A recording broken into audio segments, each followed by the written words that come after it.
Como lo venimos haciendo en el cinematógrafo, no solamente nos dedicamos a la crítica de cine, sino en ciertas ocasiones a la crítica de libros de cine. Y me parece que es una modalidad interesante para tener en cuenta. Estamos ante un fenómeno editorial extrañísimo en Argentina. Se están publicando libros de cine por mes. Por cada mes hay 3, 4, 5 nuevos títulos. Ya habíamos hablado de 2, uno Hacia lo que vendrá de Fernando Pujato. Hace poco hablamos de Bresson por Bresson, un libro que recopila las entrevistas de Bresson. Y en esta ocasión, nuevamente, más que con un crítico, arrancamos con un cineasta, James Epstein, que es El cine del diablo, un libro de pocas páginas, pero de una densidad conceptual muy importante, con un trabajo desde el punto de vista argumentativo por momentos sorprendente. James Epstein nació en Polonia, fue un director de cine importante. Su primera película, Pasteur, en su momento fue una película que daba la idea de que íbamos a tener un gran director. Buñuel trabajó con él en algún momento. En fin, fue un director de los que importan la historia inicial del cine. Pero cuando uno se encuentra con este texto, más allá de la sorpresa que uno podía capturar a partir de ver sus películas, se encuentra con un teórico de una densidad asombrosa. La idea de diablo, que es el personaje conceptual en el cine del diablo, está vinculado no de una lectura metafísica, sino una lectura metafórica. La lectura que va a hacer Epstein es recuperar o reconstruir la historia del conocimiento a lo largo de toda la historia de Occidente. Cuando piensa en el diablo, piensa en estos términos. El diablo es esa figura por la cual en cada avance de la humanidad en materia del conocimiento, cada ruptura con lo teológico, con cuestiones metafísicas, que daba una idea de un conocimiento fijo, de entidades fijas, lo que se pensaba, la reacción instantánea de status quo y del ala conservadora era adjudicarle a estas experiencias innovadoras la figura del diablo. Dice entonces, entre otras cosas, habla de la filosofía del catalejo, es decir, cómo de algún modo se pensó que el diablo estaba inmiscuido en la invención del telescopio, por ejemplo, o en lo contrario, cuando se empieza a trabajar sobre el microscopio, donde lo infinitamente pequeño empieza a ser accesible al conocimiento. Y esto también fue visto como una herramienta del diablo, como un instrumento del diablo. Va a entender el Epstein que el gran instrumento, el nuevo instrumento del conocimiento de la humanidad, un nuevo instrumento del diablo, entre comillas, es el cinematógrafo, es decir, la cámara cinematográfica. Ahí había una posibilidad de expresión, de cambio de la tesitura de las cosas. Lo que él va a descubrir en principio es que lo que el cinematógrafo va a poder dar cuenta es de que el mundo no es fijo, que las cosas en el mundo no están sujetas, no están fijas, sino están en un permanente cambio, en una situación en donde la forma y su transformación es un constante, el mundo es un devenir. En el cine, él va a entender, esto se descubre a partir de una idea, que es la idea de fotogenia, y esto es lo que dice James Epstein. Los misterios solo duran un tiempo, se desplazan. Muy pronto los directores y operadores que se interesaban en su oficio supieron que la fotogenia dependía, quizás no exclusivamente, pero en general y de manera segura, del movimiento. Movimiento sea del objeto filmado, sea de los juegos de luz y de sombra en los cuales resultaba presentado dicho objeto, sea incluso del objetivo.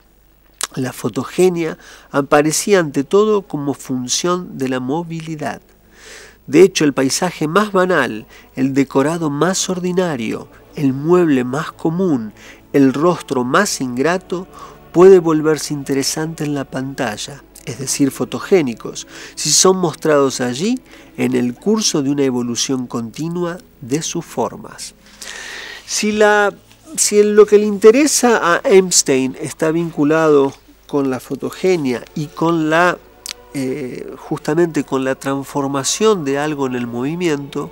Pensar el movimiento implica pensar sus variables básicas que las construyen, y que el cine va a poder unificarlas, y esta es la intuición que tiene Einstein, entre el tiempo y el espacio. El cine se hace cargo del espacio, filma el espacio, es parte de su propia puesta en escena, y esta es la intuición que va a tener Einstein respecto de esto.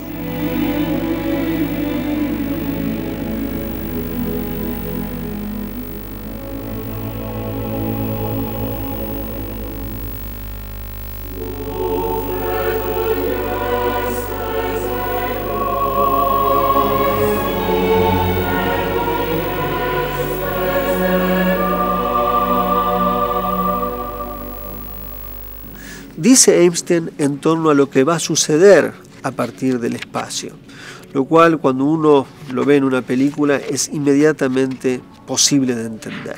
Dice así: pero nunca antes del cinematógrafo nuestra imaginación había sido llevada a un ejercicio tan acrobático de la representación del espacio como aquel al cual nos obligan los films, donde se suceden sin cesar primeros planos y long shots, vistas desde lo alto y vistas ascendentes, normales y oblicuas, según todos los radios de la esfera.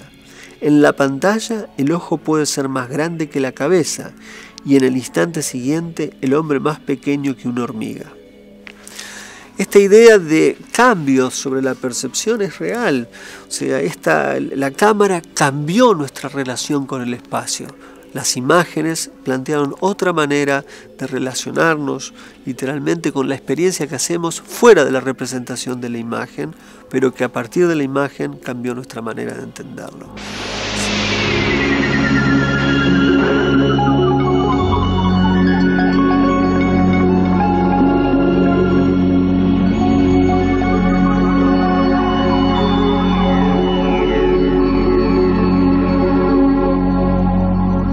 Si hablábamos de espacio, inmediatamente, y está vinculado con el movimiento, tenemos que hablar de tiempo. Y es allí donde también el cinematógrafo escapa a algo esencial que nos parecía imposible, que es el tiempo como algo irreversible.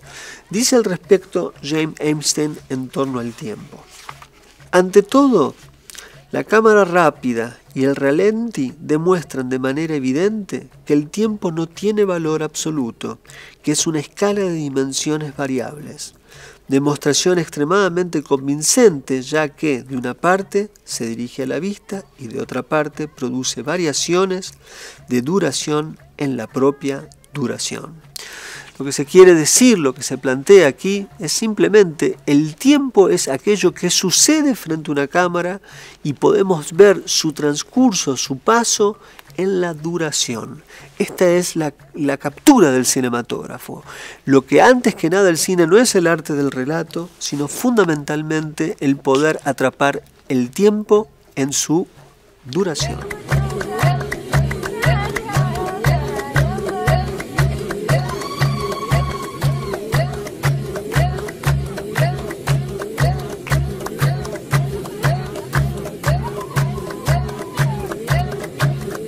Por último, vinculado al tiempo, vinculado al espacio, pero fundamentalmente al tiempo, la imagen que los hombres tienen de sí mismos, si pueden ser filmados, cambian. Y para esto se me ocurrió traer a colación un texto vinculado con una imagen. La imagen es Boyhood, la extraordinaria película de Richard Linklater, donde Linklater filma la historia de un joven, de un niño, empieza a filmar 10, 15 años atrás, y va filmando la transformación de ese propio actor que es el personaje de la película, de tal modo que uno lo vio crecer en la pantalla. Sobre esto dice James Einstein: a raíz de su primera experiencia cinematográfica, si bien a Mary Pickford le hubiera gustado afirmar pienso, luego soy, le habría sido necesario añadir esta grave restricción: pero no sé quién soy.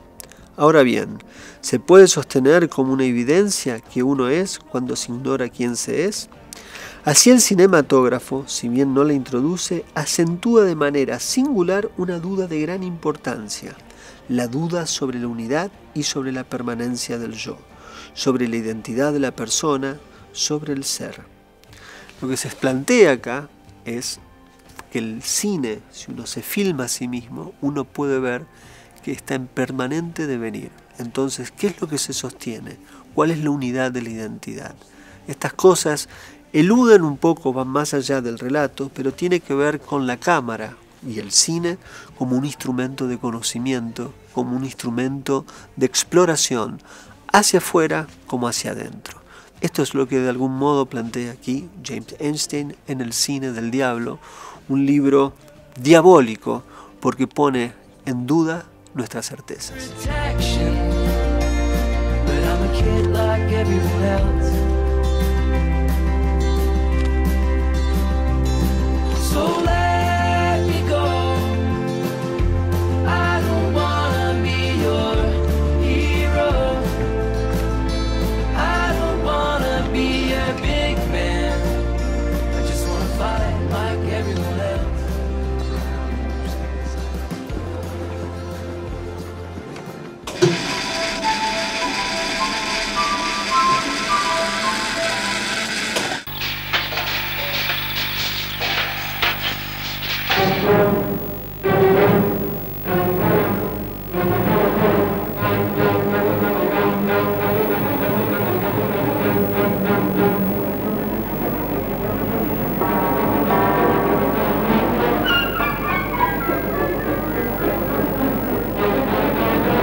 El fragmento que estamos viendo pertenece a La felicidad, una película de Alexander Medvekin, una película rusa extraordinaria de la segunda parte de la tercera década del siglo XX. Un momento donde el cine en general había hallado una sofisticación en su lenguaje que era notable. Y esa película literalmente era un ejemplo de eso. Y esto lo digo un poco también, más allá de que hoy hemos hablado del cine del diablo, con esta idea tan particular de este gran cineasta Epstein, lo digo porque en una de estas tantas discusiones con algunos de nuestros televidentes que también nos leen, nos decían cómo Relatos Salvajes era una película innovadora, una película que sorprendía, algo completamente distinto. La verdad es que cuando uno revisa la historia del cine y cuando uno empieza a mirar otro cine, uno se puede encontrar con que Relato Salvaje será una película profesional, pero bajo ningún punto de vista uno la puede plantear como una película innovadora de nada. Y esto me parece que es lo que hay que de algún modo contrastar. Entender que el cine hay mucho más para ver, que no se relega a este tipo de experiencias, entre comillas, innovadoras, sino que el cine es un lenguaje que ha sido muy sofisticado, que tiene muchas expresiones y que me parece que lo que falta es conocer un poco más al respecto. Ustedes y también nosotros. Nos vemos la semana que viene, aquí en El Cinematógrafo, el cine en la tele.